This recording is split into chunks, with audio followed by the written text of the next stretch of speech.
Olá, sejam todos muito bem-vindos a mais um episódio do Pode Crer. Eu estou muito feliz de estar aqui novamente para poder falar do ministério e do propósito de Jesus. Hoje a gente está com uma convidada muitíssimo especial. Além de ser uma mulher cristã, advogada, mãe, é uma grande amiga minha e também minha tia.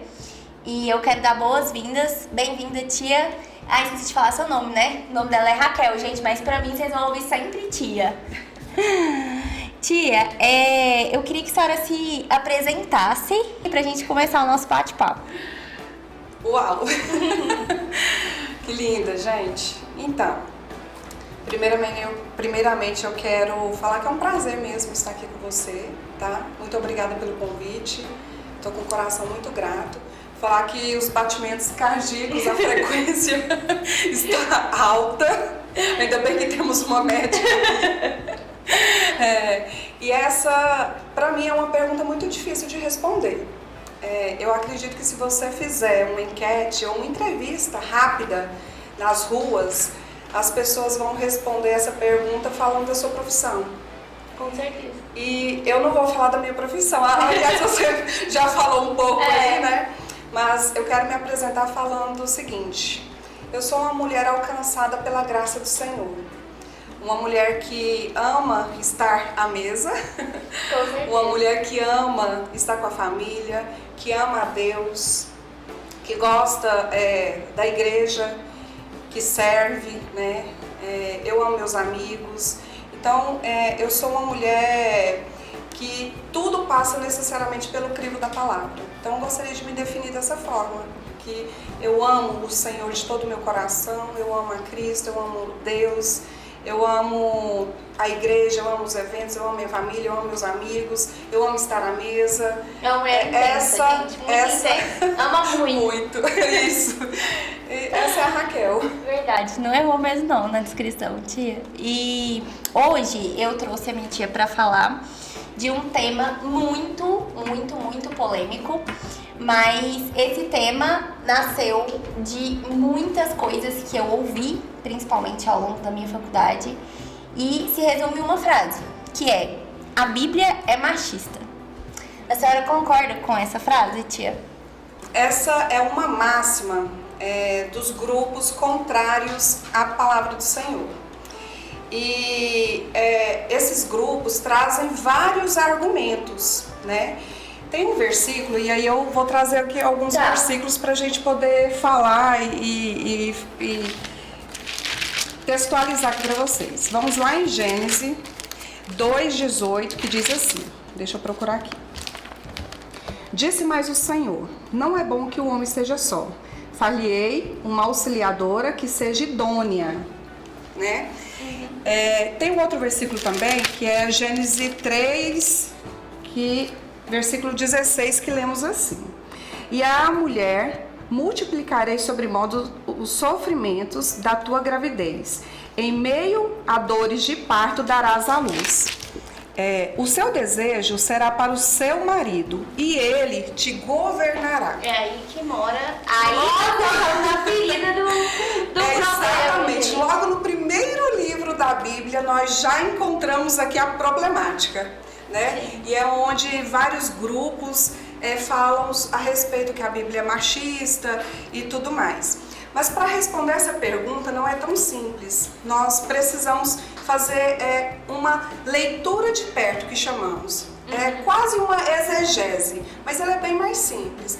O que seria uma leitura de perto? Nós precisamos necessariamente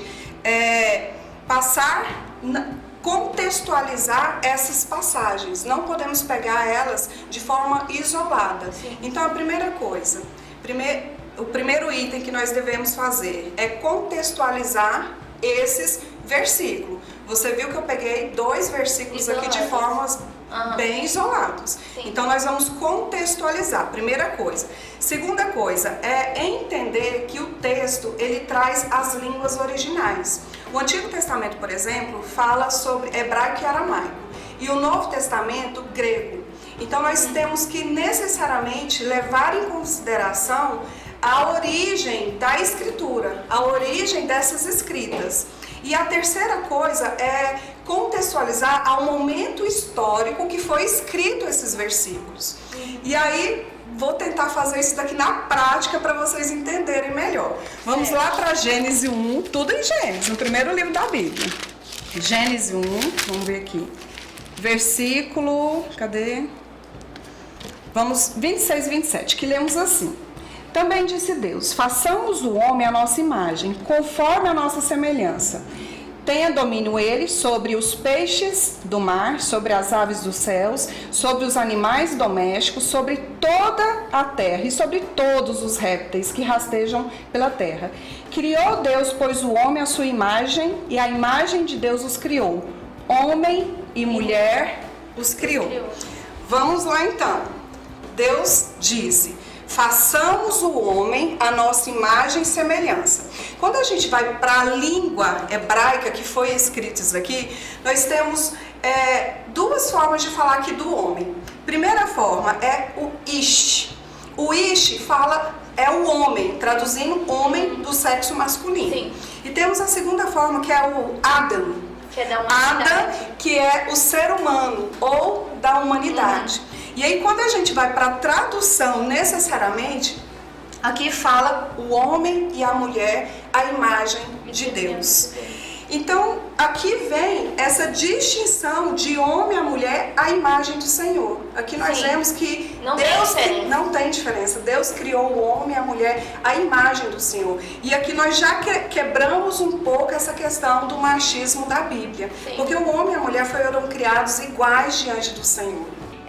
Acho que isso é algo que a gente tem que delimitar, a senhora delimitou muito bem, essa coisa da onde veio a questão da tradução, que é uma coisa que quase ninguém entende, e o contexto também, porque quando a gente pega a Bíblia, qualquer tema, a gente pega uma coisa isolada, aquilo te leva para outro caminho completamente diferente. Não é assim que se lê uma Bíblia. A Bíblia você lê contextualizada, você lê, né, às vezes você precisa de um dicionário, você precisa até de uma aula, alguma coisa, para você poder entender o que realmente aquilo quer dizer.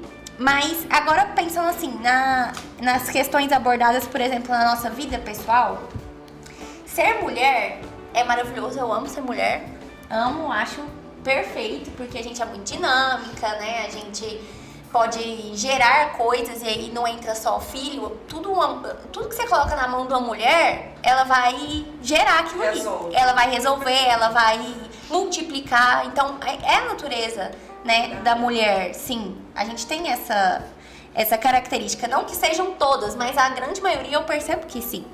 Então, assim, na nossa vida tem as coisas boas que eu citei aqui, que são pra mim, mas também tem os desafios, né? A gente sofre muitos desafios em ser mulher, assim como o homem também sofre.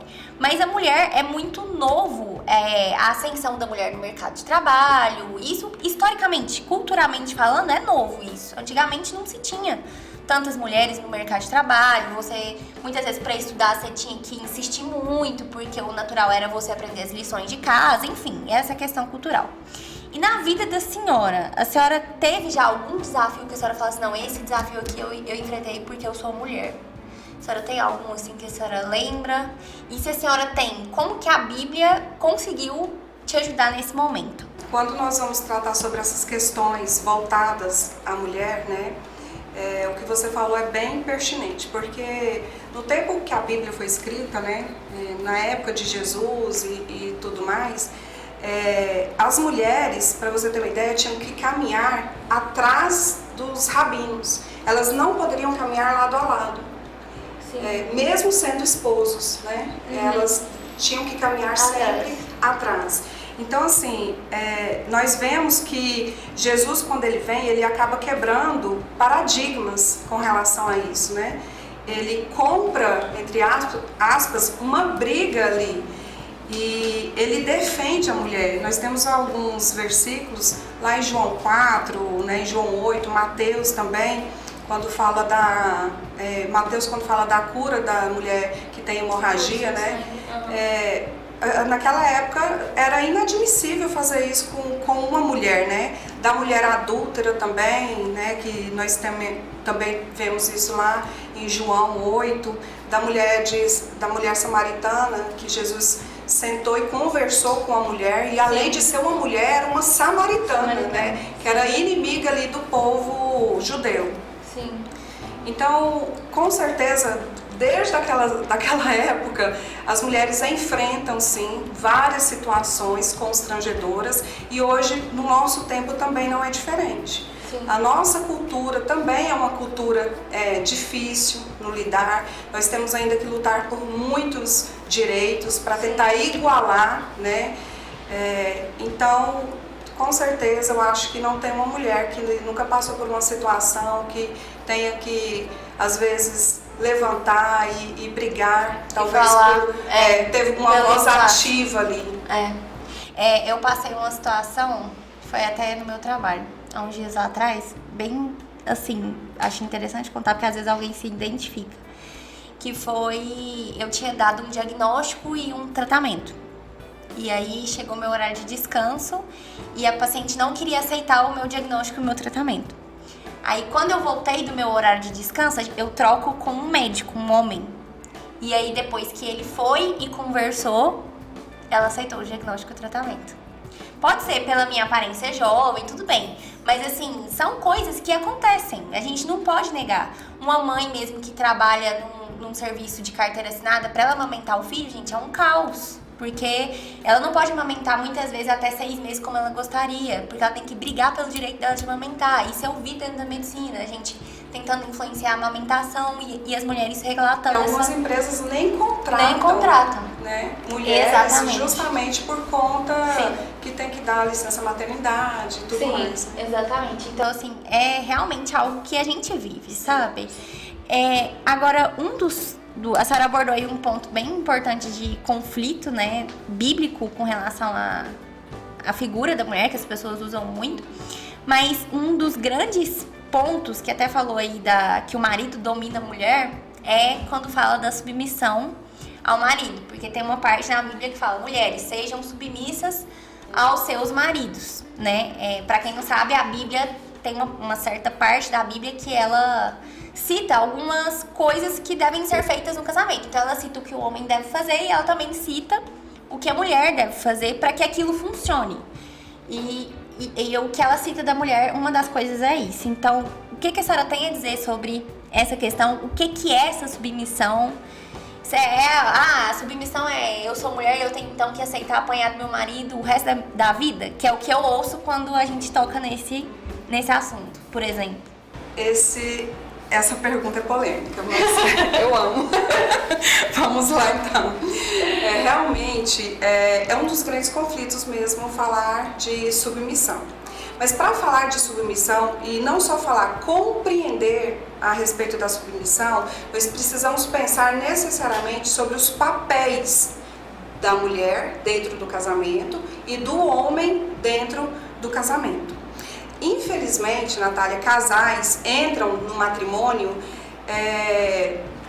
falando com as devidas considerações, festas gigantescas, gastam horrores de dinheiro e infelizmente esse relacionamento, esse casamento acabam muitas vezes com muita tristeza, muitas dores, né? Mas isso tudo porque não trata do princípio básico que nós vamos falar, que é essa questão. Mas antes de falar, nós vamos para o texto da Bíblia, porque se vocês querem falar qualquer coisa, a Bíblia que está falando aqui. Então vamos lá. Efésios, então, vamos lá para Efésios. Vamos ver aqui. Efésios 5, a partir do versículo 22, que diz assim: as mulheres sejam submissas ao seu próprio marido, como ao Senhor, porque o marido é o cabeça da mulher, como também Cristo é o cabeça da igreja, sendo este o salvador do corpo. Como, porém, a igreja está sujeita a Cristo, assim também as mulheres sejam em tudo submissas ao seu marido. Maridos, amai a vossa mulher, como também Cristo amou a igreja, e a si mesmo se entregou por ela, para que a santificasse, tendo-a purificado por meio da lavagem de água pela palavra. Olha tanto que Deus é maravilhoso, Natália. Olha tanto que Deus cuida tanto da mulher quanto do homem. eu vou chegar no ponto da submissão. Mas antes, nós vamos falar sobre o ponto aqui masculino, sobre o ponto do homem. Qual que é o papel do marido? Nós vamos começar falando do papel do marido. Então vamos lá. No versículo aqui, a partir do 25, fala assim: maridos, amai a vossa mulher, como também Cristo amou a igreja e a si mesmo se entregou por ela. Então vamos lá. O amor do homem, primeira coisa, ele tem que amar a mulher como Cristo amou a igreja. Então nós estamos falando de um amor o quê? Sacrificial. A mulher precisa morrer pela mulher. É necessariamente um amor guerreiro, é um amor que você dá a vida pela mulher. O homem, ele precisa amar a mulher dele mais do que ele mesmo, porque ele precisa dar a vida dele pela mulher. Com certeza. Ele precisa se despir dele e se encher da mulher. Sim. Né? Então é um amor sacrificial, primeira coisa. Segunda coisa, né? Além de ser um amor como Cristo amou a igreja, ser um amor sacrificial, terceira coisa é ser um amor santificador. Olha como que continua aqui, ó. Para que isso santifica a igreja. Exatamente. Sim. Então, o papel do homem, ele é muito complexo, ele é muito mais difícil. As mulheres que me perdoam. Mas o papel do homem é muito mais difícil, porque ele precisa amar a esposa como Cristo amou a igreja, ele precisa amar dando a sua própria vida, e o amor dele precisa ser um amor que santifica a esposa. Agora vamos lá para o papel da mulher. Em contrapartida, né, por outro lado, nós temos aqui o papel da mulher. A mulher deve ser o quê? Submissa ao marido, como a igreja é submissa ao Senhor. E aí, cabe aqui falar, Natália, que é muito importante, que a submissão não é ser inferior. Ela não tem nada a ver com isso. A Bíblia fala que Deus é o cabeça de Cristo, Cristo é o cabeça da igreja e o homem a cabeça da mulher. Uhum. Então aqui não tem nada a ver com ser inferior ou não. Porque Jesus não é inferior a Deus. De forma nenhuma. Sim. Então, partindo desse pressuposto, não tem nada a ver com essa questão de se submeter da forma que as pessoas falam aí fora. Uhum. Mas essa submissão aqui, se submeter, é questão de você colocar lado a lado com o marido, né? Sim. É como a igreja se submete a Cristo e Cristo se submete a Deus. Então, é algo assim, é muito tranquilo, eu não consigo entender a dificuldade que as mulheres realmente colocam nessa questão da submissão. Mas assim, não há diferença na essência, o que precisa ficar claro. A essência não modifica. Deus Pai continua sendo Deus Pai, Deus Filho continua sendo Deus Filho. A essência do homem e da mulher não modifica. O que nós estamos tratando aqui é questão de posicionamento e não questão de valor. A gente está falando de tarefas diferentes. De papéis. Responsabilidades diferentes. Exatamente. Não é porque você cozinha e eu passo e lavo que você é melhor e eu sou o pior. Exatamente. Não é isso. Mas existe uma submissão em amor também, que é o que as pessoas também não entendem. Quando a mulher ela é amada desta forma, ela nem sente essa submissão, ela é submissa sem nem naturalmente. Pra ela é um prazer, porque ela tá sendo bem tratada, ela tá sendo amada como Cristo amou a igreja, ela tá sendo santificada. Então aquilo pra ela é natural, é da natureza, parece. Então eu entendo muito assim, é difícil você se submeter, por exemplo, Deus não é um Deus de ódio, Deus é um Deus de amor. Então como que uma mulher vai se submeter a um homem que transmite ódio? Entende a diferença? Porque existe um paralelo, né? O que a gente tá traçando aqui é um paralelo. A igreja fala pra mulher se submeter ao marido, a Bíblia fala pra mulher se submeter ao marido, assim como a igreja se submete a Cristo. Então a régua aí muda, porque é uma submissão em amor. Não tem ninguém sofrendo por ser submisso a Cristo. É um prazer. Você falou algo muito importante. Olha só, o homem, olha tanto que o papel do homem é mais difícil. O homem necessariamente tem que amar a mulher. Só que como Cristo, né, amou a igreja. A primeira luta que Cristo teve com a igreja, ele não deixou de amar.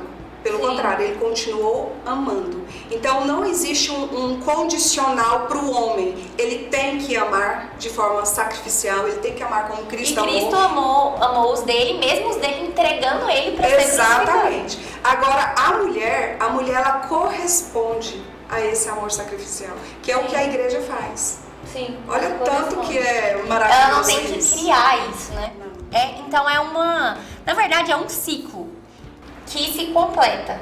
É uma chave fechadura que se completa. E é engraçado que essa submissão é falada muito com relação a marido e mulher. Mas a palavra de Deus também fala outros tipos de submissão.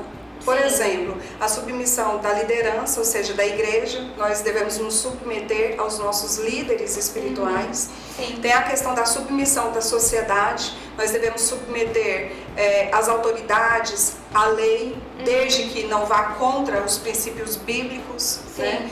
Então, o problema aí gira em torno quando fala que a mulher tem que submeter ao marido. Sim. E aí parece que gera um conflito, um problema. Mas é tão simples quando fala, não, os membros precisam necessariamente se submeter aos líderes espirituais, desde que eles também se submetam à palavra de Deus. Sim. Tudo Parece debaixo do guarda-chuva tudo. de Deus. O que a gente tem que entender é isso. Um homem que ele teme a Deus, certamente ele entende isso. Agora, no exemplo que eu citei, que é o que sempre me perguntam, então quer dizer que se a mulher estiver apanhando o marido, ela vai se submeter a isso até o fim dos tempos. Como que fica isso? Não tem como. Não tem. Esse homem tá amando essa mulher como Cristo amou a igreja? Nunca. Jamais. Então, como que ela vai? Até porque submeter? Também isso é crime, né? Aí Quando já é um entra... crime, aí Sim. precisa ser denunciado. Aí a mulher não vai Não. se submeter a isso e com certeza Cristo vai entender o contexto de ela não estar se submetendo. Outra questão que eu acho interessante a gente falar, que essa submissão não é submissão de gênero. Não é que a mulher tem que se submeter ao homem, mas a palavra do Senhor, exatamente. A mulher precisa se submeter ao marido. E não a todo homem. Não é uma submissão de gênero, né? Sim. E é importante também falar a questão, às vezes muita gente tem conflito com a questão de o marido é o cabeça da mulher, porque aí o povo já entende assim, porque então a Bíblia acha que mulher é burra, porque as pessoas falam isso, a mulher não pensa, então por que eu preciso de uma cabeça? Eu tenho a minha cabeça, mas é na questão de liderança mesmo, né, que a gente quer dizer. A Bíblia sempre mostra pra nós que as principais decisões do reino de Deus foram tomadas por homens. E aí, se a gente pegar também, assim, deixando o homem e a mulher, para não ficar muito pesado, vamos pegar então o exemplo de Deus, né? Cristo se submeteu a Deus. Sim. O Espírito Santo se submete a Jesus e a Deus. Sim. Então quem somos nós? E é Deus Pai, Deus Filho, Deus Espírito Santo. Sim. Na essência, eles continuam sendo Deus. Sim. Né? A mulher não deixa de ser inteligente, não deixa de ser forte, né? Não deixa de ser nada. É apenas questão que você colocou bem, a questão de papéis. Né? Não tem nada a ver com a essência em si. Nem com Deus valor, criou né? o homem e a mulher, né, iguais diante dele. Né? Criou a imagem e semelhança de Deus. E não tem nada a ver com a questão dos papéis, é totalmente diferente, né? Sim, com certeza. E outra coisa que eu vejo também o pessoal ter bastante problema, assim, é com relação à modernidade, né? Então, hoje a mulher trabalha, ela estuda, ela cuida da casa, ela tem uma jornada tripla. Tem mulheres que estão focadas na vida acadêmica, na vida profissional. Tem mulheres que não querem ser mães, né? Tem mulheres que não querem se casar. E essas mulheres, elas existem. E aí o pessoal fala assim, a Bíblia não representa essas mulheres, né? É o que o pessoal diz. E aí, qual que é o posicionamento bíblico com relação a isso? A gente tem liberdade para ser essa mulher que eu quiser, que é o slogan, né? Geralmente que o pessoal usa. Eu vou ser a mulher que eu quiser. A Bíblia me permite ser a mulher que eu quiser? Eu, por exemplo, vou usar a minha vida. A Bíblia me permite ser médica, trabalhar, ter a minha carreira. Se eu quiser mudar de cidade, eu mudo. Se eu não quiser casar, eu não caso. Se eu quiser casar amanhã, eu caso. O que a Bíblia diz sobre isso? Gostei. Eu só não gosto dessa frase, a mulher pode ser o que quiser. Não. A mulher não pode ser o que quiser, a nossa identidade está em Cristo. Mas com relação ao que você falou, a questão da profissão, a questão de ser mãe ou não, a questão de se ela quer casar, se não quer casar, se quer ter filhos, se não. A palavra do Senhor não traz restrições com relação a essas questões, não traz proibições. Mas ela traz algo interessante, que está lá, vamos pegar aqui, é bom falar sempre aqui a gente fala e prova, entendeu? É falado e provado por A mais B. Porque assim, quando a gente vai lá para Provérbios 31, fala... A mulher de Provérbios. A mulher de Provérbios, bom, ela é casada e ela trabalha fora, ela faz tudo. Sim. Então, assim, ela pode ter a profissão dela, né? Sim. Nada impede ela. Mas vamos lá para 1 Coríntios 7, de 32. Diz assim, ó. Quem não é casado, cuida das coisas do Senhor, de como agradar ao Senhor. Mas o que se casou, cuida das coisas do mundo e de como agradar a sua esposa. E aí eu tenho as outras falas aqui, mas eu não vou me ater não, é só esse ponto aqui mesmo. O segredo é, você precisa necessariamente, tudo que você for fazer, glorificar ao Senhor. Se você está solteiro, glorifica ao Senhor na sua solteirice. Sim. Então, trabalhe, estude, faça o que quiser. Se está casado, glorifique a Deus dentro do seu casamento. Sim. Então, não há estresse com relação mas eu quero trabalhar. Ótimo, trabalhe. Você está glorificando ao Senhor? O ponto é, isso que eu estou fazendo, glorifica ao Senhor?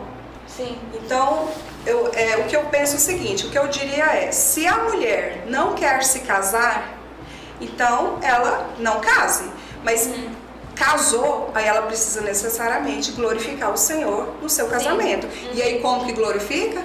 Cuidando do marido. Sim. E o marido também, se ele casar, ele também tem que cuidar da esposa. Aí ele vai amar como Cristo amou a igreja. Então a dica do dia é, será que compensa casar? O problema nem é ser mulher não, gente. Acabei de descobrir. Eu acho que eu nasci pra casar. Eu não nasci pra ser solteira. Não nasci. Mas é engraçado, porque assim, lá no século, se eu não me engano, 16, como que as pessoas serviam a Deus?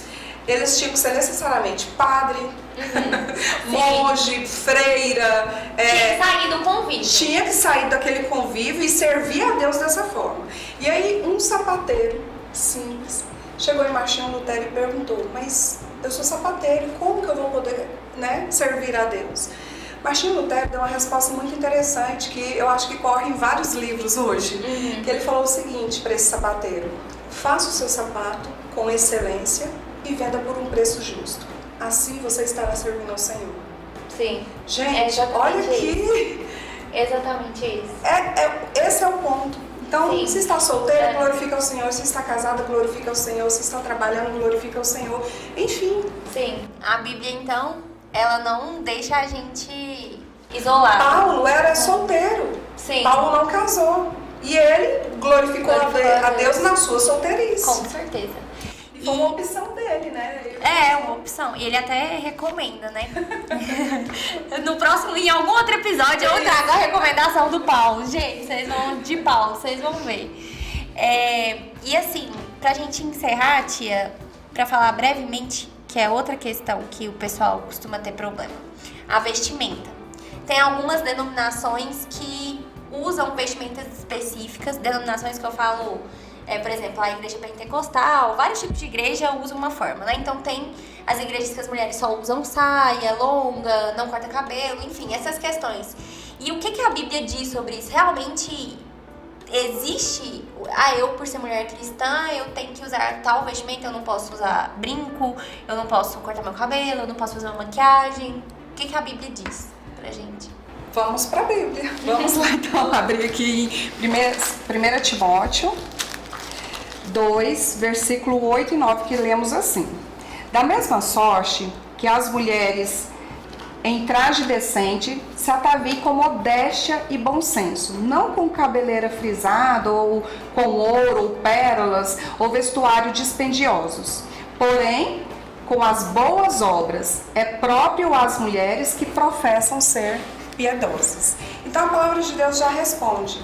E aí, assim, se a gente for assim, pegar a história nossa, né, do Oriente, do Ocidente, nós temos alguns extremos. Temos o extremo de mulheres que usam burca, por exemplo, né, que é uma vestimenta que cobre exatamente. E temos também mulheres que não cortam cabelo, que não se depilam, que não usam a maquiagem, que não ficam bonitas, me perdoem aqui. Mas elas não podem ter a vaidade de não tem uma vaidade, né?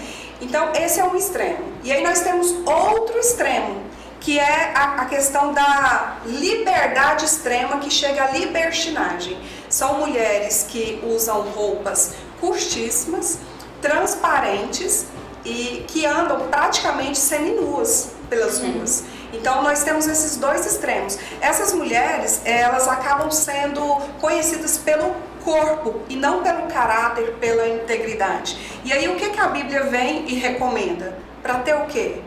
Modéstia, para ter o bom senso, né? Então não tem uma regra. Você tem que ter, o problema é que aí o bom senso, cada um tem é onde, que por isso que eu acho que dá tanta confusão, porque o bom senso, o que é o bom senso? Aí a gente tem que levar pra Bíblia. O que é bom senso à luz da Bíblia? Ele falou aí, vocês têm que se preocupar com aquilo que engrandece, eu acho que é o termo que ele usa, não é?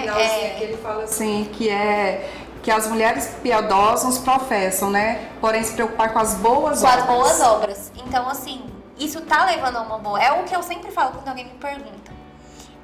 Isso glorifica a Deus? Isso é uma boa obra? A maneira que eu me visto. Quando eu me visto, você vê Cristo? Porque eu sou o espelho dele. Que não gostam muito de ouvir o que eu vou falar, mas assim, nós precisamos sempre pensar no outro. Se a sua vestimenta está provocando o irmão, está levando-o a pecar, então por amor a esse irmão, você não usa. Não usa. Sim. Assim como palavras que você pode usar e pode levar outra a pecar, assim como várias coisas que aí podem, músicas que você ouve, enfim, tudo você pode, mas nem tudo convém. Exatamente. E, então, assim, a gente já tá quase encerrando e eu quero agradecer muito, tia, a presença da senhora aqui hoje com a gente. Esse é um tema muito importante que eu tava muito ansiosa para tratar e sua vida sempre foi muito especial para mim, né, para nossa família. Minha tia é uma pessoa muito estudiosa, sempre a gente tira dúvida com ela, tia, como é que é isso aqui? Como é que é aquela parte que fala assim? Então, assim, Deus realmente tem usado a senhora para instrução, né, pela palavra, eu sei disso. E eu queria dar a oportunidade para a senhora deixar um recado para as mulheres que nos assistem hoje. Uau! Tem um versículo que eu gosto muito e eu sempre leio esse versículo e sempre mando também para algumas pessoas, que está lá em Lucas, capítulo 1, 49 a 50, que diz assim: porque me fez grandes coisas o Todo-Poderoso, e santo é o seu nome, e a sua misericórdia de geração em geração sobre os que o temem. Só Deus realiza grandes coisas. E um deles foi criar eu e você, nós, mulheres, a imagem e semelhança dele. Então, eu gostaria de falar que vocês, mulheres, que nós possamos desempenhar o nosso papel como mulher, seja no nosso trabalho, seja no lar, seja na igreja, né, na sociedade, enfim, com excelência. Sim. Porque somos a imagem e semelhança do Senhor. Com certeza.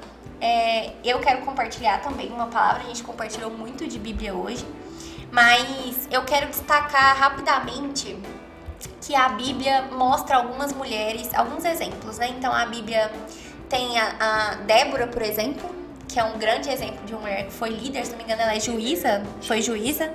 Então tem esse exemplo para você, mulher que quer ser juíza, acha que a Bíblia é machista, tem lá uma juíza na Bíblia, foi muito usada por Deus, inclusive. Um outro exemplo muito grande, que foi um exemplo de uma mulher agraciada por Deus, Maria, a mãe de Jesus. Pensa, ela precisou gerar o Filho de Deus. Isso é muito grande. Isso é muito grande, gente. Deus usou uma mulher para gerar o filho dele. Então, assim, como que a mais bem-aventurada? Então, como que a gente fala que um livro desse é machista? Como, né? Como? Então, né, já fica bem claro. Quando Jesus ressuscitou, ele apareceu primeiramente para quem? Para Maria. para duas mulheres, pra né? mulheres. Maria e esqueci o nome da outra. Exatamente. Então, pra vocês verem que Jesus sempre vai valorizar as mulheres. Ele sempre valoriza. E para fechar, Gálatas 3:28, que diz assim: não há judeu, nem grego, nem escravo, nem livre, nem homem, nem mulher, pois todos são um em Cristo Jesus. Aqui a gente fecha todas as arestas. Jesus não faz acepção de pessoas. Não faz. Para ele, a partir do momento que você aceita Jesus, você é um. Nós somos uma, a igreja é uma. Nova criatura. Então, assim, a gente não tem que fazer essa diferenciação, porque a minha oração, porque sou mulher, não é diferente da oração de um homem.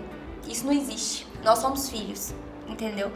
E quero agradecer também, aproveitar para agradecer também aos apoiadores, né? Pra gente estar aqui hoje, precisamos dos apoiadores. Muito obrigada pela sua contribuição, um prazer. E fiquem atentos que vai ter muitos episódios com vários temas.